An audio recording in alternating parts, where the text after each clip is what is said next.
Hello and welcome to Australia's longest running podcast that nobody's listening to. Absolutely nobody. I'm your host, Franco. But has anyone heard that? Joining me is Jason. Not joining me is Dean. Welcome. Does anyone know that Dean's not here? If Dean doesn't turn up in a forest, does anyone even notice? That is the analogy I was trying to reach for, but you found it. It's like chicken and the egg. Who comes first, the podcaster or the audience? Yeah. In our case, the podcast. Fair enough. How are you doing, sir? Oh, not too bad. Knackered. I've just been cycling. Obtaining flat and then tires. Walking after I got a flat tire while cycling. How far did you have to walk? I got it about halfway up the hill heading towards the South Street, is Ooh. Eek. Yeah, it was a bit of a walk. That sucks. Everything's altered carbon. Everything's altered carbon. So, as the BAP's official altered carbon nerd, how have you found it? I like it. I like it a lot. I've already binge watched the entire season. How far through are you? I have just gotten past the torture scene, that episode. Oh, Actually, right. No, one episode past that. So you're nearly finished, actually. Yeah, think, there's 10 episodes. Oh, that was episode 4. So yeah, okay. I think I'm halfway through. It's a good show.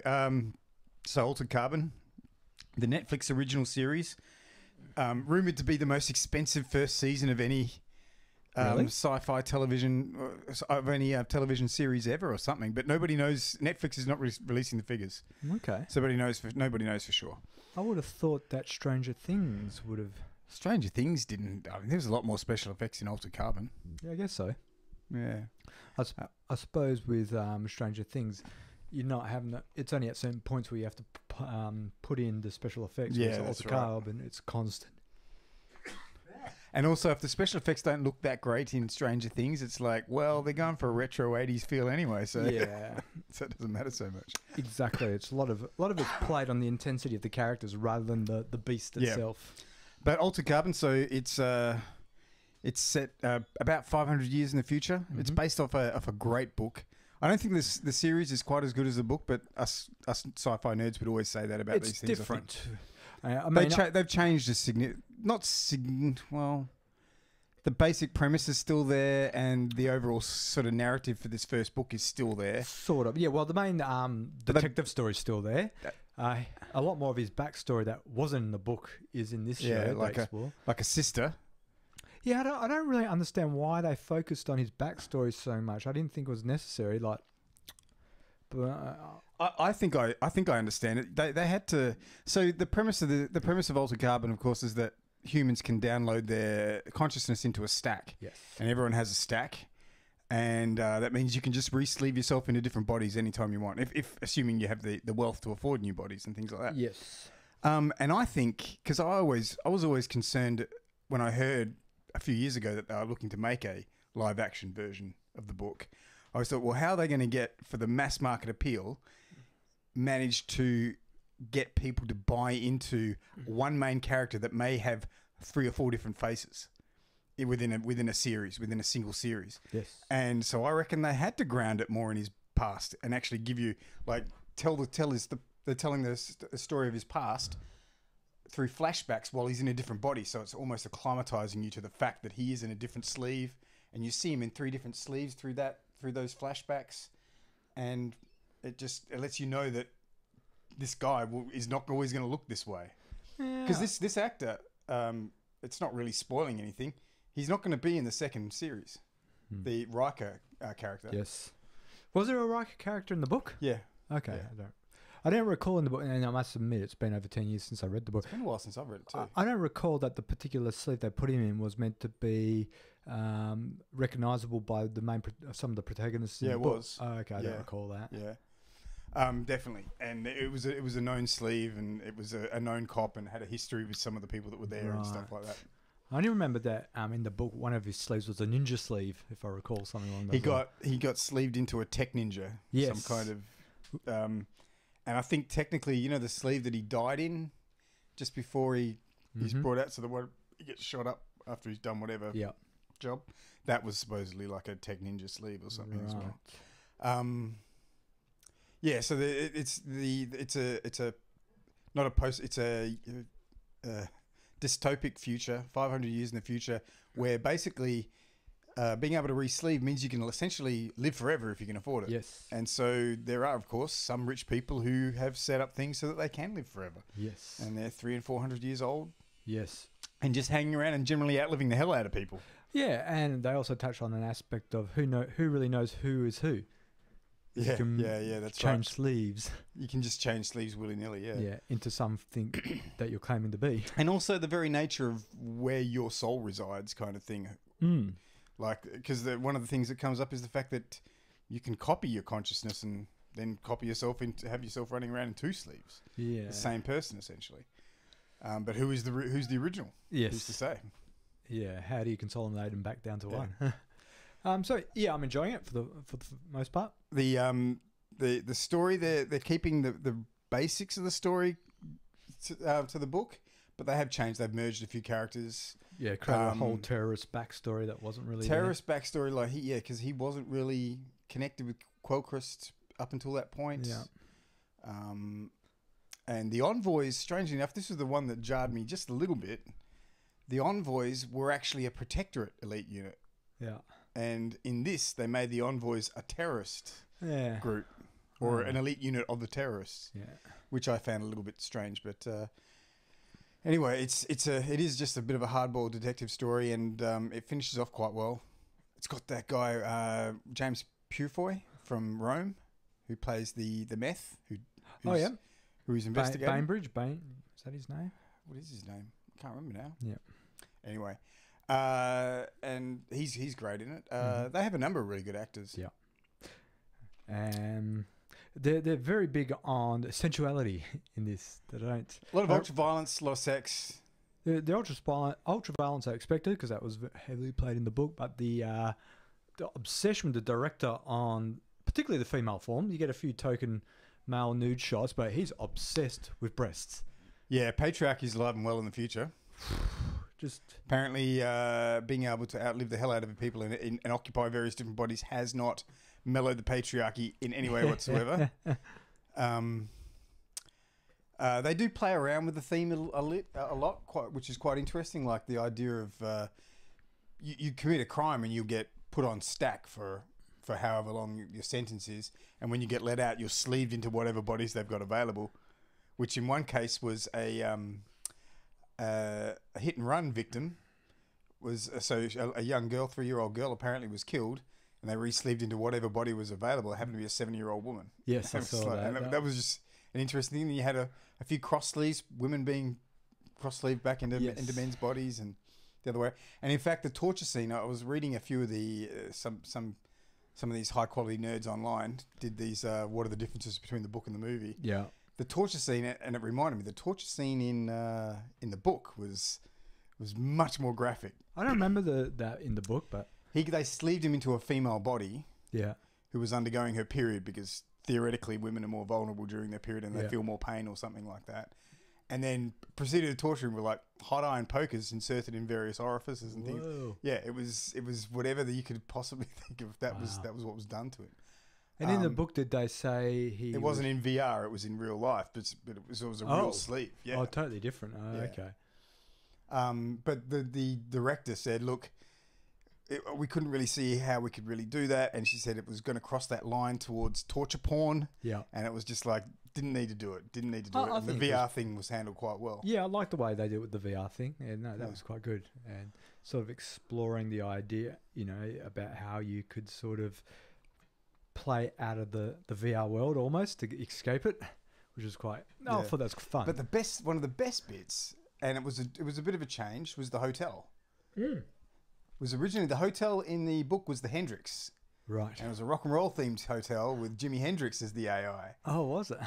But apparently the Hendrix estate have certain rules about associating his estate with anything too violent.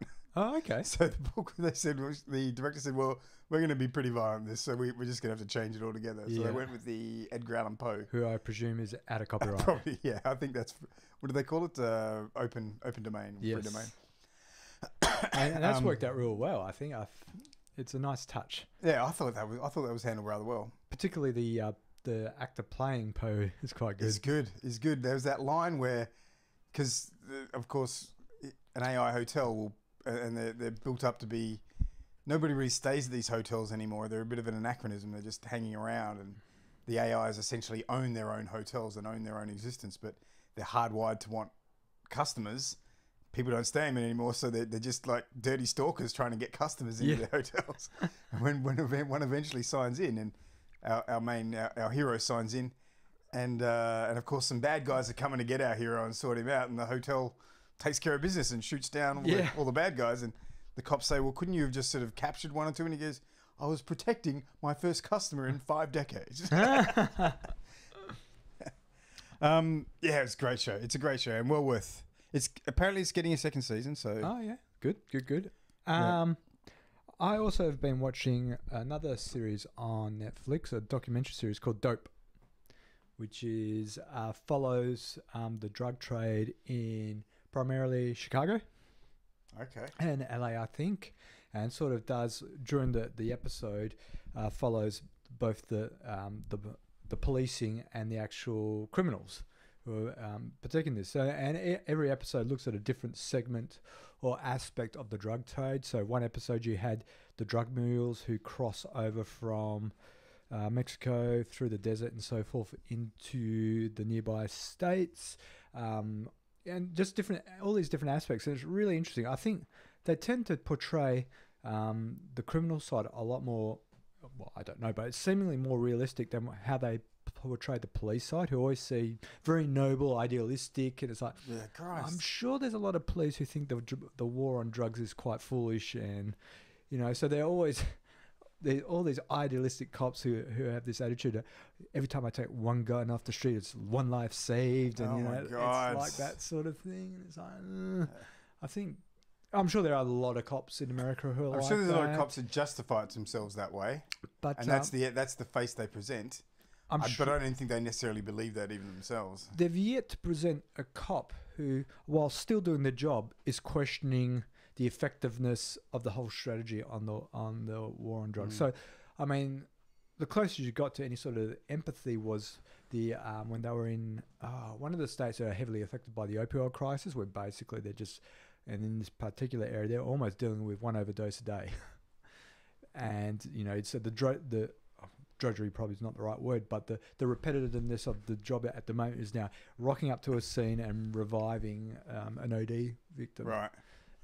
But yeah, they're yet to present any of the people prosecuting the war on drugs to sort of indicate they're questioning the strategy, which is a bit disappointing considering when they portray, drug users, drug dealers, and all that. There's a lot more realism as to what the motives are of these people. So, so in a lot of the scenes, drug users are not portrayed in a great light in terms of it's a crappy life. Yeah. People living on the street, missing teeth, and these people don't like being it, but they accept their position and carry on. They sell their bodies to make the money. The drug dealers, it's all about, they've grown up in this crime-ridden suburb, and they see this as their way out.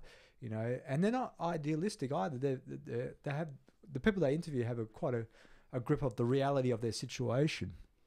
So on the one hand, how in mainstream American news and culture movies, there's a sort of portrayal of the gangbanger lifestyle. Yeah. And when they're interviewing real people who are living this life, they're quite well aware of the futility of their existence, particularly how dangerous their existence is, Yeah, the people they're interviewing, like they're the foot soldiers or something in the different levels of the gangs, yeah. So you'll have the dealer, the next level up, and so forth. So the guy in the corner, the guy. Yeah. So on that side, I find that's where the contrast goes wrong, because you see differing attitudes of the people that portray on the criminal side, but not the same on the cop side.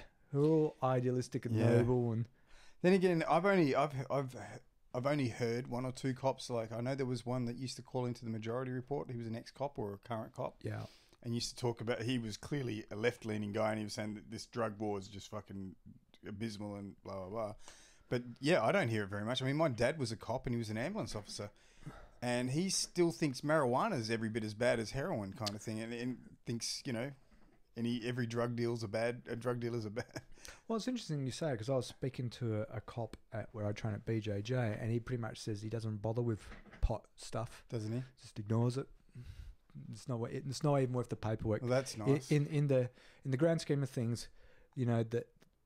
It depends if they want to bust you, doesn't it? If they want to bust someone and they got weed, yeah, then they'll bust you. In his case, he says he doesn't bother with it. You know, if he's attending a scene and there's pot in the scene, he ignores it type of thing. You know, and just deals with the specific reason he's there for. You know, he's not looking to bust people for pot. Well, because I guess one of the examples that you might have seen from the movie is I bet there was no overdose of a weed smoker, where they're scraping some weed smoker off the side of the road.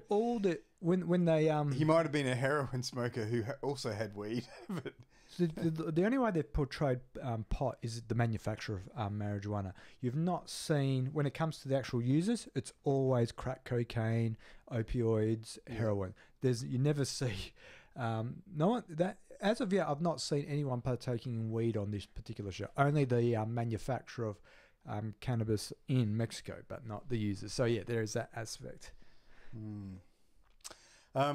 Well, since we're on drug dealers and stuff like that, the other show I was watching, which I got hooked on, was Peaky Blinders. The reason I started watching it, because I'm a bit of a Tom Hardy fanboy, and apparently he's in Peaky Blinders. Okay. I didn't realise he wasn't in it till the second season. Why are you a Tom Hardy fan? So I had to binge watch the first season, and then I went, where the hell is Tom Hardy turning up? And then I found out he wasn't in until the second season. I saw Tim Harding on Taboo. It was pretty good on that. Yeah. That was a mixed bag, that show, actually. Yes. I think it lost the plot a little bit in the end, but it was interesting. It was. I liked the idea around it and so forth. I only sort of got halfway through the first season before I lost my access to Stan, which was where I was watching it. But it was sort of touch and go at times. I finished watching it. Probably the only criticism I really have about it is it's a little bit too much of a Deus Ex Machina, where he's so smart and he's got everything's part of the plan. Yeah. No matter how bad you think it's going from one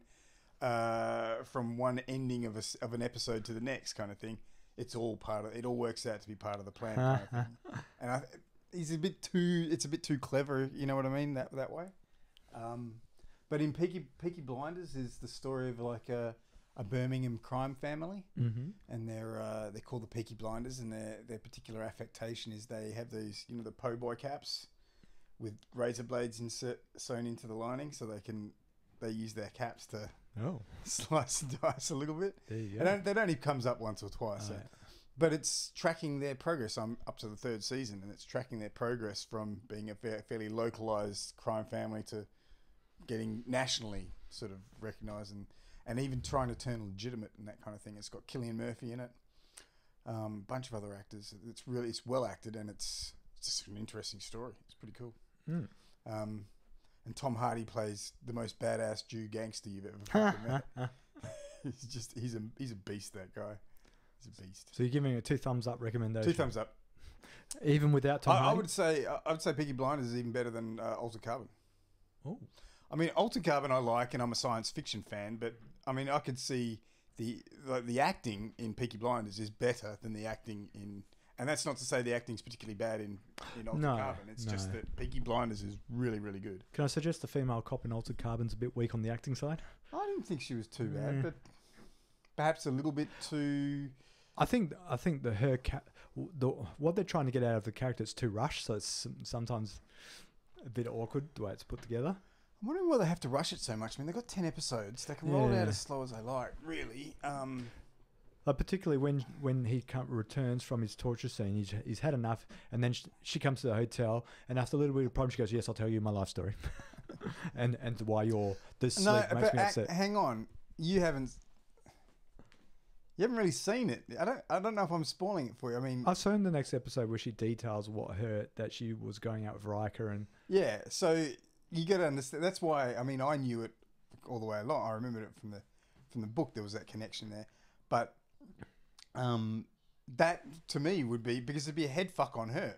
Here's this person that she's been living with for years, and has been her partner, and the fact that she just trips over herself to tell her life story, I didn't find that as unbelievable as you did, because she's like, this is the person I'm talking to all the But time. in a world where you've grown up with sleeves with the whole concept, Maybe, that, but I still think it'd fuck with that you. the bodies are discardable. I just find the whole Yeah, notion that but you, I think this is where the difference comes into it. The Mets flick through sleeves like they're going out of Yes. business. The grounders, they don't. yeah, They as they were saying, they normally you have your birth sleeve, and they reckon you might be able to afford to save up to get one more sleeve in your lifetime, kind of Yeah. thing, and that's it. So I found that excusable, like her suddenly rushed exposition. But I mean, the whole show had that very first bit telling the exposition about how people get cortical stacks implanted. And I just knew they'd have to do that. yeah. There's too many high concepts in there just to let it Yeah. drift through. So news. What's been keeping you interested besides Trump? And Oh, I everything? know. You guys fought it through the burgeoning disaster that is Barnaby Joyce. Oh, Barney. Even though he's still managing to keep quite a tight lid on the whole story, considering He's just not talking at all. no, and neither are those close around him either. giving up Yeah, like- yeah. I mean, Except considering his that wife, and that's why it kicked up, was because his wife had a few words, didn't she? She She had an one interview or interview with the Australian, or she spoke to the Australian. expressed her dissatisfaction with the situation. Yeah, but I mean, it's a very measured article. The funniest thing was that woman on Twitter. Yeah, so I mean, besides the how his wife is feeling on the whole matter, and it's been a very measured response on her part so far. It's that there was always murmurings that there was something going on beyond what was happening with his immediate infidelity with Vicky Cardin, or I can't forget- remember.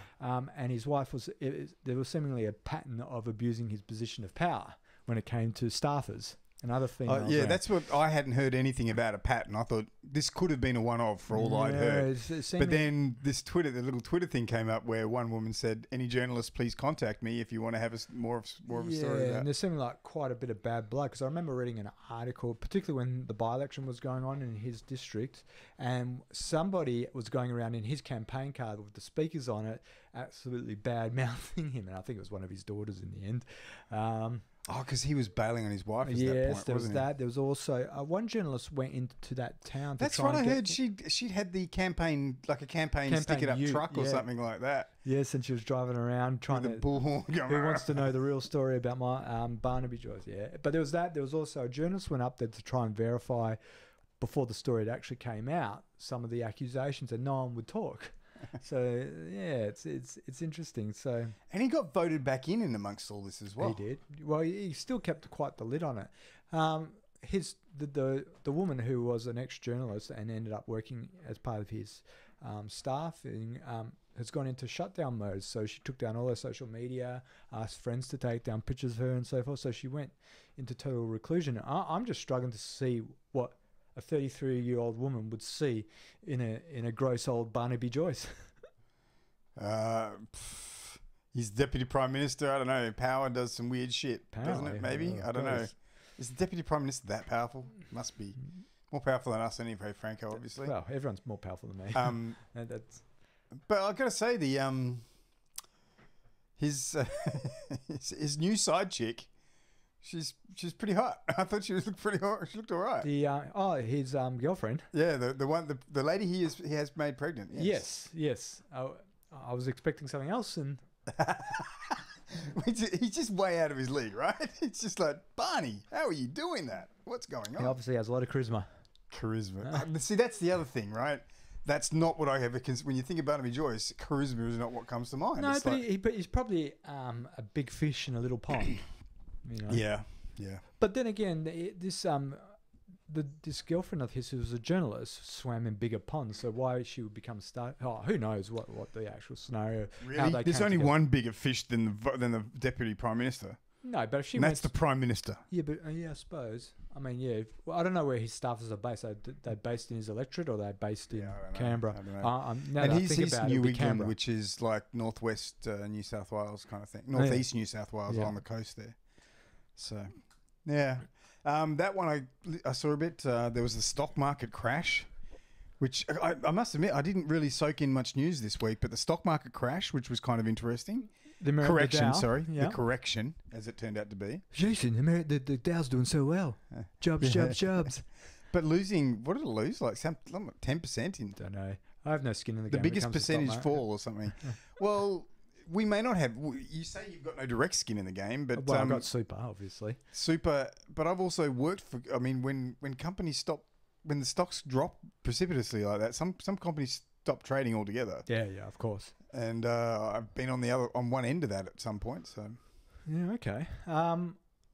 As you know, I follow Corey Bernardi because he provides me endless you entertainment. hate watch Corey Bernardi. It's not even hate watch. It's more fascination that someone who's very close to my age. I think he's 47 and who's travelled can hold such and travelled to some of the more interesting places in the world can still end up holding such ridiculous conservative values. It boggles my mind, and he's not dumb, but yeah, he will reach to the bottom of the barrel when it comes to politicking.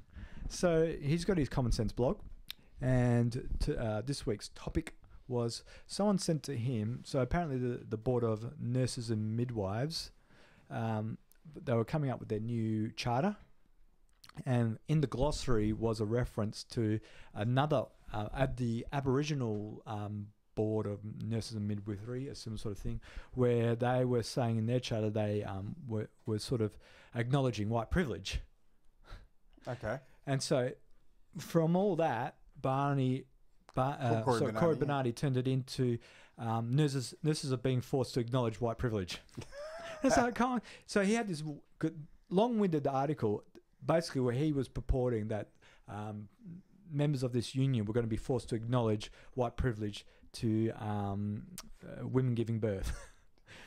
And it's like, oh, hold on, Barney. So you've not cited any specific references, quotes, or anything as of yet in your whole article, but you're spewing out... Not necessary, Franco. It's not necessary. How childbirth has not changed in centuries and all this ridiculousness.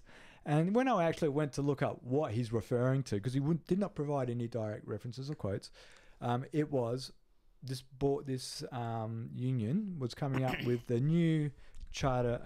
So they're a left-wing organisation.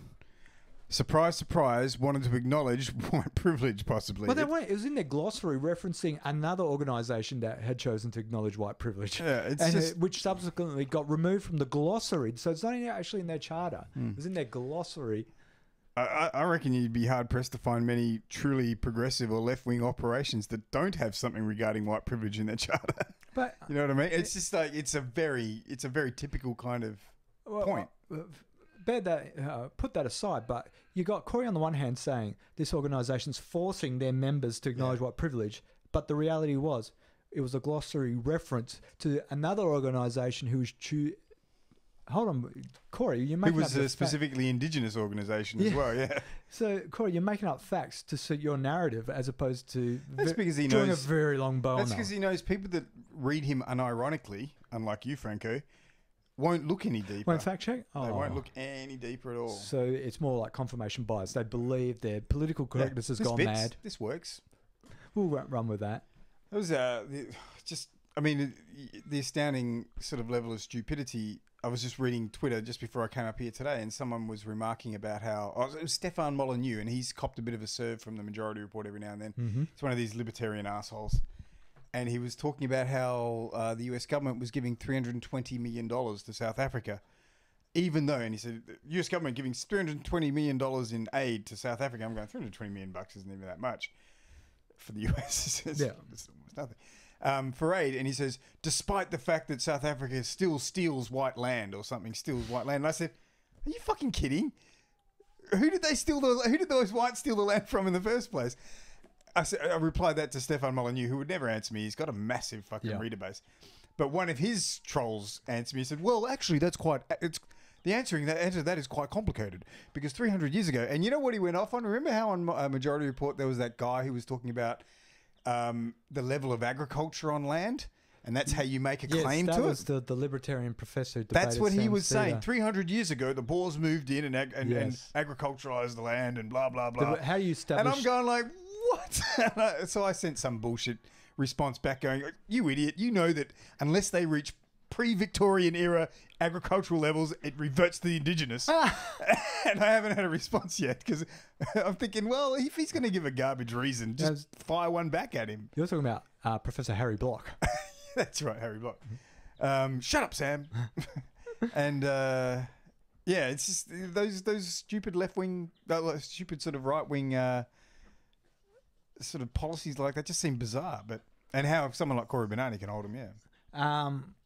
It was interesting this week to hear on the Majority Report how they were having a go at poor old Joe Rogan. Well, not having a go, but sort of talking about how they believe that Joe tends to have more right wingers. Well, Joe did a bit of a passive-aggressive hit back at them. Yes. So fuck him. He's like, oh, they think I'm right wing. Fuck off, Joe. We do know that in Joe Rogan's, you know, you can't just say he's libertarian or he's right wing or left wing. You know, he's it depends on the particular issue at the time, whether he's more left or right, and who he's talking to. So, you know, when it comes to transgenders using, he's probably a bit more solid on that. Bathrooms, he's very right wing on that one. Yeah. But on other things, he can be quite progressive. Has he had Jordan Peterson on Joe Rogan? Sounds like the kind of person he'd have on. I believe so. Well, yeah, he tends to. He was on Ruben. Jordan Peterson was on Ruben. But there was someone that he did have on his show just recently. I don't know if it was Jordan Peterson. Someone like that. Someone who came from Vice, was it? Or the Young Turks? Who was the guy who came off the Young Turks who ended up being quite Ruben right? Report.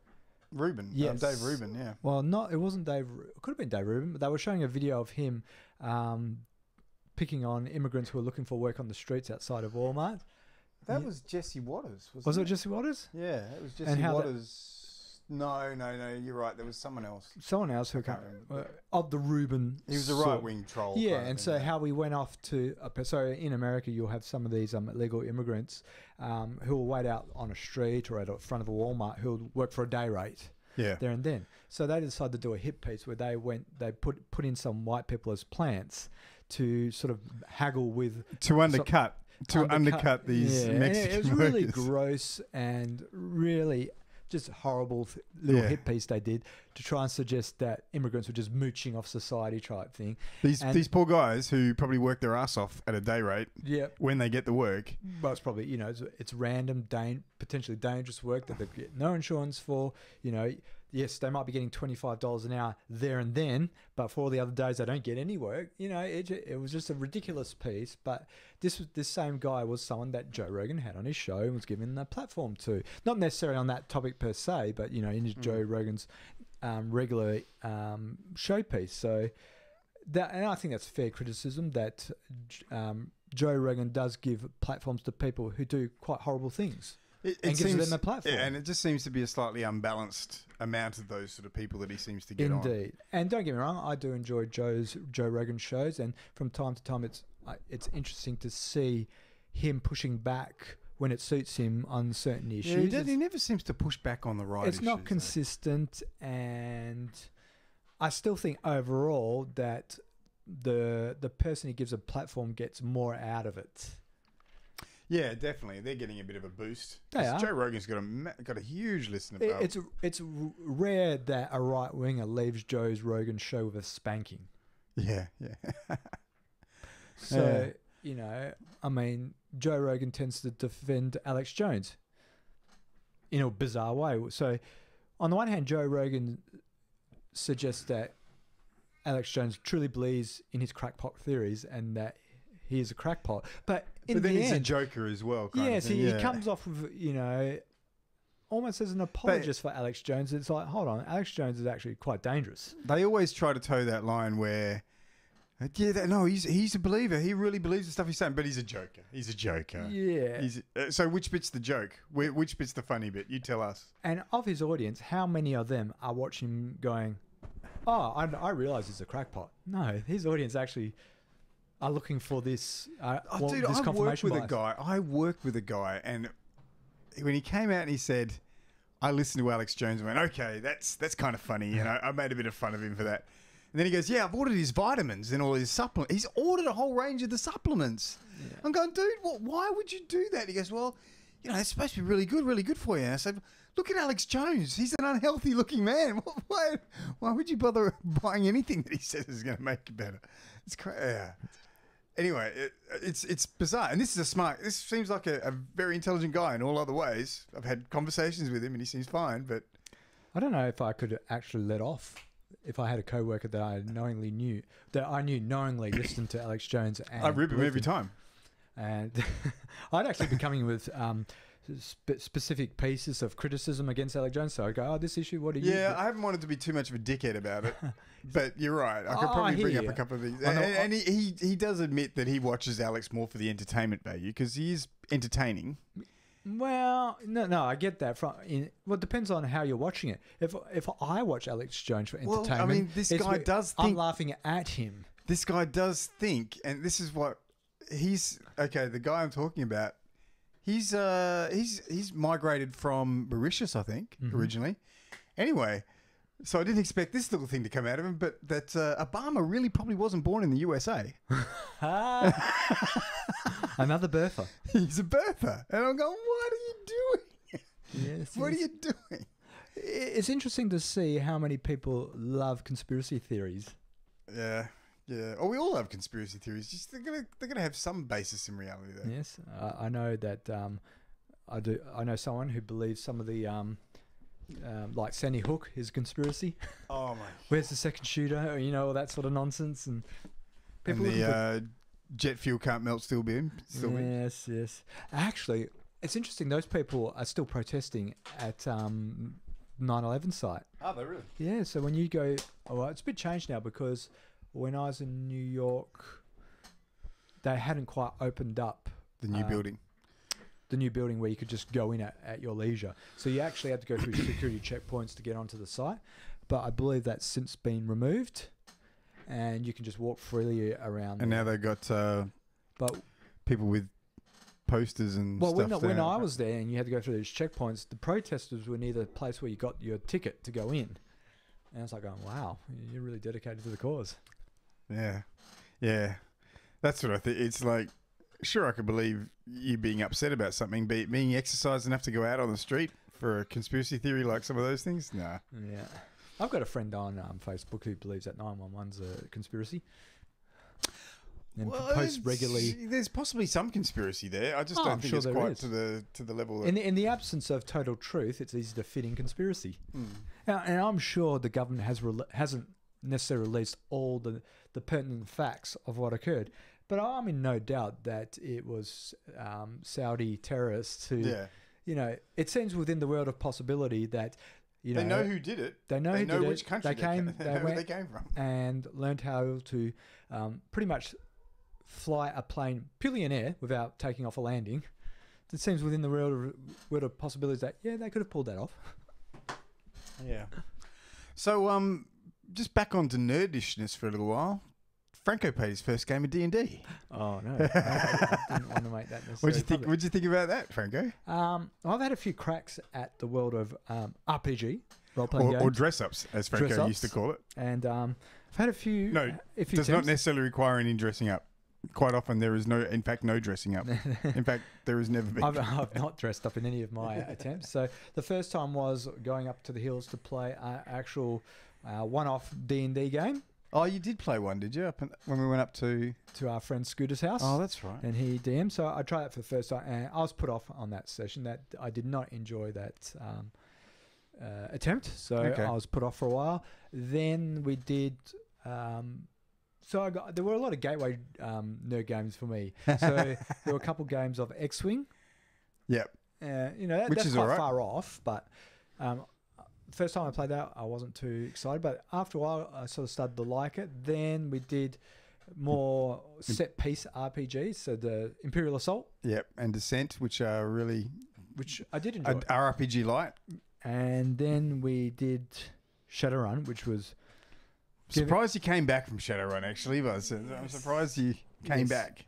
But the one that really sparked my interest in it, of all things, was Call of Cthulhu. Oh, yeah. That was fun, when Dave ran a game of that. I didn't play with you guys. I did a set piece in PAX Melbourne. Oh, right. Okay. And for me, what I enjoyed was the theme. I really love the theme. Then how come you haven't joined us on one of our Arkham card game nights? I'm just not around on Fridays generally. Because that is... the Arkham mixes the idea of a role playing game with the simplicity of a card game. Yeah, it's really fucking. And the theme is a Cthulhu theme. It's really good. Very H.P. Lovecraft. Well, it's Yeah. based off that anyway. Yeah. So And it's Dean and I've been playing that fairly regularly. So it's essentially it's got a lot of role play elements because you're essentially your card is your character class. Yes. And you're playing through that deck as you play through the game. So it's a mix of game types. yeah. It's But good. primarily It's really good. RPG. So yeah, I am now a Dragonborn something or other called Thorn, Dragonborn Paladin, aren't you? Barbarian. Barbarian. These things mean stuff to me now. I like to think I am the Vin Diesel of role-playing games. The cool archetype. We all like to own Vin Diesel as a D&D player. He's one of us. One of us. So yes, I'm fully fledged in nerdism. My journey began Twilight Imperium. No, it began before that, probably. around that time though. I can't remember. No, it would have been Game of Thrones card game, I think, originally. Oh, all right. We've been playing that for quite some time. But yes, I've now got my nerd wings. And it's something I don't tell people outside of our immediate nerd circle. And on that note, I think we can call that a wrap. Yeah. All right. Thanks for listening. Ben Franco. I've been Jason.